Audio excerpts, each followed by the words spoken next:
Guys, কেমন আছেন? আশা করি ভালো আছেন। আপনাদের দোয়া এবং ভালোবাসায় আমিও ভালো আছি।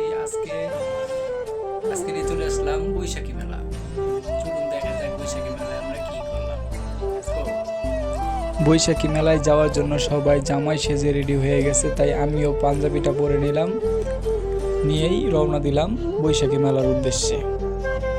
প্রায় অনেক দিন পর আমরা ঘুরতে বের হলাম, সবাই অনেক খুশি। সবাই গাড়ি থেকে নেমে গেলাম।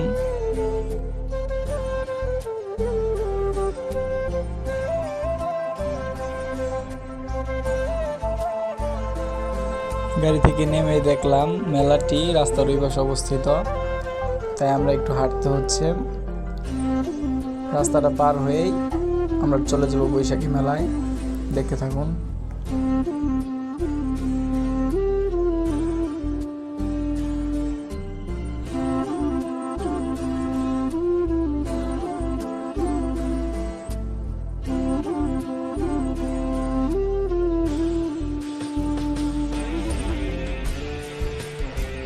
অবশেষে আমরা চলে গেছিলাম বৈশাখী মেলায়। আজকে অনেক মানুষ, আজকে পয়লা বৈশাখ, তাই অনেক মানুষের জন্য হাঁটাই যায় না। আজ অনেক মানুষ মেলায়।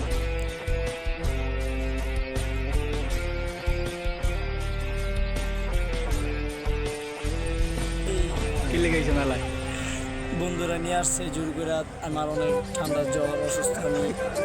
তারপরে বন্ধুরা নিয়ে আসছে দেখে আসছি না তো, কিন্তু আমার এইসব মেলা টেলা অনেক বিরক্তকর লাগে, কারণ এখানে অনেক গরম, প্রচণ্ড গরম। মানে কে লেগেছে মেলায়? চেরি নাকি তুমি? মেলায় আছে দুইটা। অবশ্যই প্রথম কথা আমরা ভালো কান্দে আইসি, মানে একবার কান্দার মতো গা হয়ে গেছে গা শুনে। আমার নিজের পকেটে গাড়ি ভাড়া দেওয়ার লয়ে গেছি না, কইতেছে মেলা আইতে যায় না, জোর করে নিয়েছ এই ভাই যা দা কেন কি মেলায় মানুষ আসে গেছে। আমি ভাই আসছি পয়লা বৈশাখ একটু ঘুরে চুরাই, এই কারণে ভাই আমি আসি সুন্দর দৃশ্য দেখি।